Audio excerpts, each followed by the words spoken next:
Welcome to lecture 7 part 1 state machine design. Here we'll discuss about how the flip-flop can be used as frequency division circuit and designing counter circuit. And afterwards we'll design the signal flow graph from the counter, and later on we'll design the state machine using the flip-flop.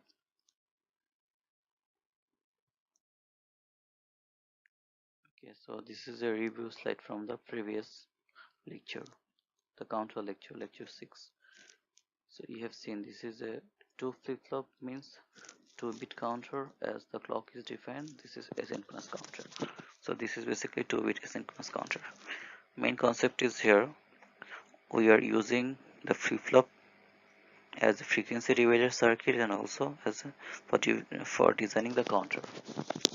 Now first look at here how it can be used as a frequency division circuit. Like if you connect the J and K of the first flip-flop and JV KB of the second flip-flop with 1.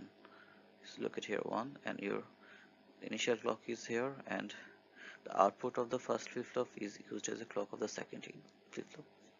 If you connect such a way, then your JK flip-flop will work as a T flip-flop or toggle flip-flop, and this will work as a counter. This will act as a counter actually. So, and one more thing is, like here, if your frequency here is your FC, here your frequency will be FC by 2, here your frequency will be FC by 4. This part we already discussed actually, why it is FC by 2 by 4. If it is not clear to you, I suggest you review the counter lecture, right? Okay, so this concept will be needed here. So just look at here, this is actually 3 flip-flop, that means it will produce 3-bit counter. So you already know for 3-bit it will have 2 to the power 3 8 state, and it will count 0 to 2 to the power 3 minus 1. That means 8 minus 1 7, 0 to 7.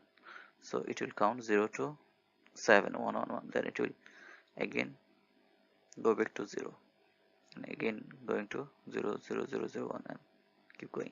Okay, so now here this is your Q naught, right? And this is your clock. So this is your primary clock or input clock, you can say. So this is your clock, and the output of Q0, this is acting as a clock for the Q1, and the output of this one, the second flip-flop, will be counting as a clock at third flip-flop, right? Just look at here.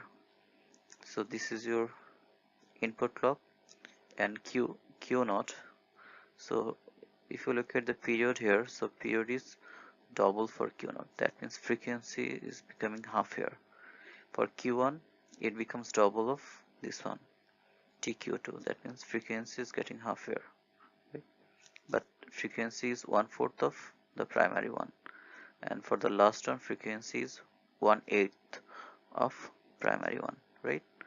So if you keep going this way, for 4-bit 1/16. Okay, so this concept is actually discussed here. First, the frequency division.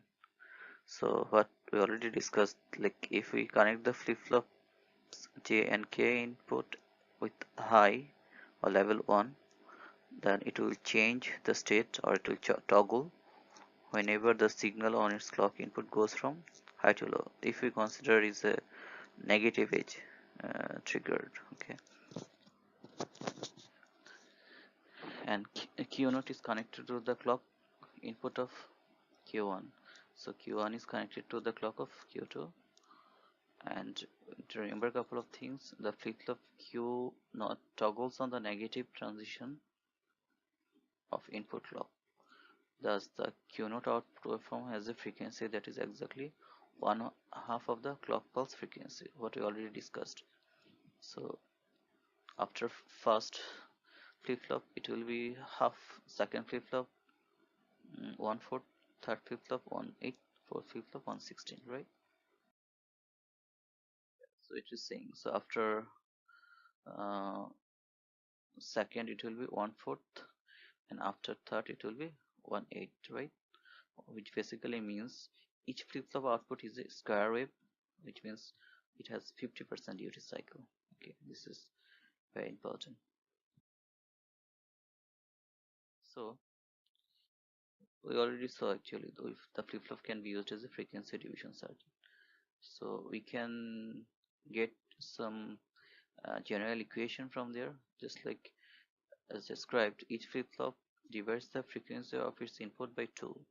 Thus, if we are to add a fourth flip-flop to the chain, it would have a frequency equal to 1/6 to the clock frequency, and so on.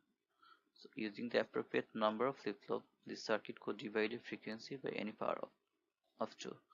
So specifically using n flip-flop, it will produce output frequency from the last flip-flop, which is equal to 1 to the power n of the input frequency. Okay, so input frequency divided by 2 to the power n.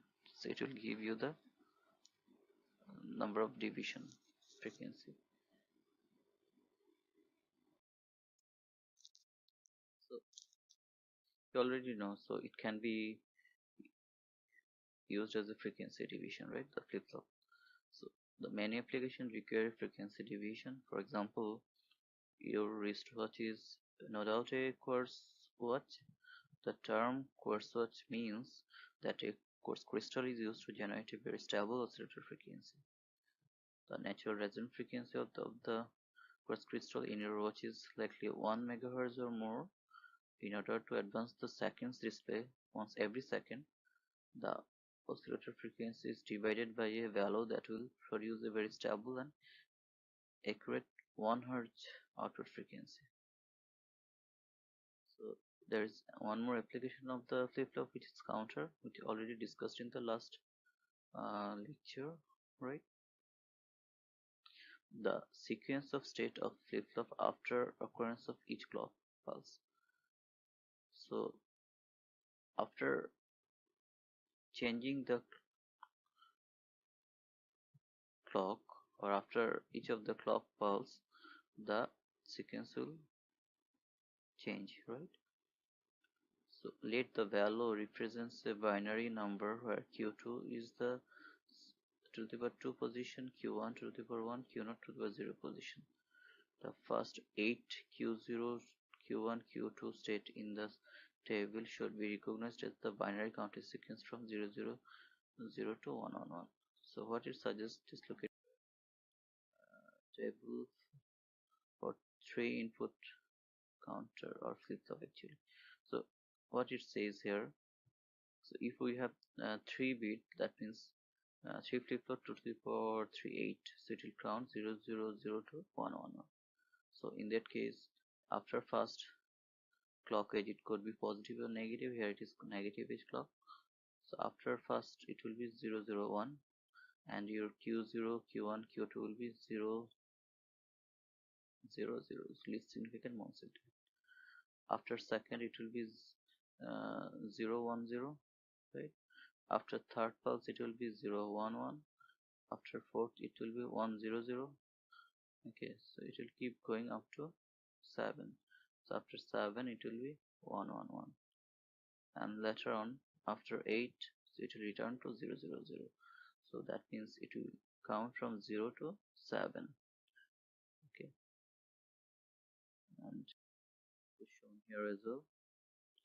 So this is your least significant q0, most significant q2, and to the power 0 to the power 1 to the power 2 position.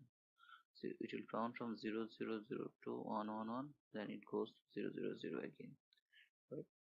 So it means after first pulse it will be 0 0 1, second 0 1 0, third 0 1 1, and after 7 1 1 1, something like that, right?